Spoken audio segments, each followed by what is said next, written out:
इस छोटी लड़की ने सिर्फ सूंघ कर ही ये जान लिया कि कमांडर के आसपास मौत का साया है। उसने कहा, अंकल आप मरने वाले हो। कमांडर का चेहरा गंभीर हो गया और यकीन मानिए बागियों ने गली में ट्रिगर दबा दिया। गोली सीधी कमांडर के चेहरे की तरफ गई। उसी पल छोटी लड़की ने अपनी उंगलियों को छुटकी बजाया और अपना जादू दिखाया। एक भूतिया तावटाई प्रेत आसमान की तरफ दहाड़। गोलियों की तेज बारिश की रफ्तार कम हो गई, सब जमीन पर गिर गए। फिर छोटी लड़की ने फिर से जादू किया। एक बहुत तेज जानवर जैसी दहाड़ बागियों की तरफ गूंज उठी। उड़ती धूल और पत्थर हवा में फैल गए और वो निर्दयी कमांडर हका बका खद्दा रह गया। पलक झपकते ही बागी इतने डर गए कि वो बुरी तरह से घायल हो गए और बेहोश होकर गिर गए। सहायक बड़बड़ाते हुए उस लड़की को राक्षस घोषित करने ही वाला था। खुशकिस्मती से कमांडर ने तुरंत रिएक्ट किया। उसने झट से छोटी लड़की को अपनी बेटी बना लिया। उसने आदेश भी दिया कि कोई भी आज जो कुछ हुआ वो किसी को न बताए। पता चला कि वो छोटी लड़की एक प्राचीन भयंकर जानवर, एक तावटाई थी। वो प्राकृतिक आपदा से बचने के लिए इंसानी दुनिया में भाग आई थी। वो इतनी पेटू थी कि इंसानी दुनिया में आते ही उसने मोमोज की दुकान को बंद होने की कगार पर ला दिया। अब उसके पास पैसे नहीं थे तो दुकान का मालिक उसे गलियों में भगा रहा था। उसने दावा किया कि उसके पास जादू है जिससे वो मालिक की बदकिस्मती दूर कर सकती है और उसे अमीर बना सकती है। मालिक ने बच्चे की बात पर यकीन नहीं किया। गुस्से में आकर उसने 2 बांस के मोमोज वाले बर्तन लड़की की तरफ फेंक दिए। अचानक लड़की ने शांति से चीजों को कंट्रोल करने वाली टेलीकाइनेसिस जैसी स्किल का इस्तेमाल किया। बर्तन वापस उसी रास्ते से लौटे और मालिक से जा टकराए, जिससे वो हक्का बक्का रह गया। उसी पल आसपास की भीड़ पीछे हट गई। उन्होंने ऐसा व्यवहार किया जैसे उन्होंने कोई प्रागैतिहासिक राक्षस देख लिया हो। वे चिल्लाए, यमराज शहर में वापस आ गए हैं, भागो। छोटी लड़की ने मन में सोचा कि ये साफ तौर पर इंसानी दुनिया है, यमराज यहाँ कैसे हो सकते हैं। अचानक एक हाथ ने उसके कंधे पर थपथपाया। ये और कोई नहीं बल्कि वो कमांडर था जिससे सब डरते थे, लेकिन छोटी लड़की को उससे एक अजीब लगाव महसूस हुआ। उसने उसके आसपास एक सुखद खुशबू महसूस की। कमांडर को समझ नहीं आया कि लड़की उससे क्यों नहीं डर रही है। दूसरे कहते हैं कि मैं एक राक्षस हूँ जो पलक झपकाए बिना मार डालता है, लेकिन छोटी लड़की ने कहा कि उसकी नाक बहुत सेंसिटिव है। खुशबू का मतलब अच्छा,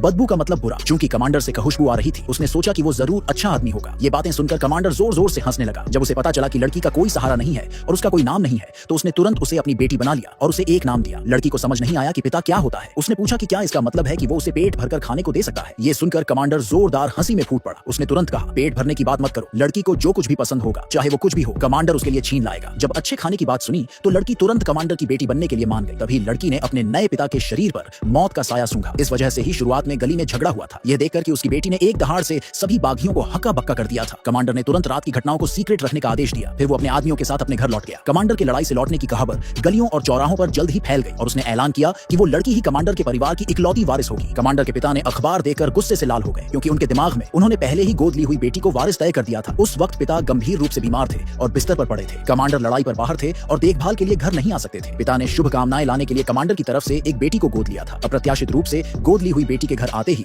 उनकी बीमारी ठीक हो गई। उन्हें पता नहीं था कि गोद ली हुई बेटी कहानी में कहीं और से आई एक इंसान थी। नॉवल में कमांडर की बस वही एक गोद ली हुई बेटी थी। उसे समझ नहीं आया कि अचानक कोई और लड़की क्यों आ गई। पिता और ज्यादा गुस्सा हो गए। वो कभी भी एक अनजान लड़की को अपने घर में आने नहीं देंगे। कुछ ही देर में कमांडर, जो कई सालों तक जंग में रहे थे, उस प्यारी और डरावनी लड़की को अपने ऊपर बिठाकर घर लौटे। पूरे परिवार के चेहरे ठंडे और सख्त थे और किसी ने कुछ नहीं कहा। कमांडर ने सबके सामने ऐलान किया कि वो लड़की ही उनकी इकलौती बेटी है।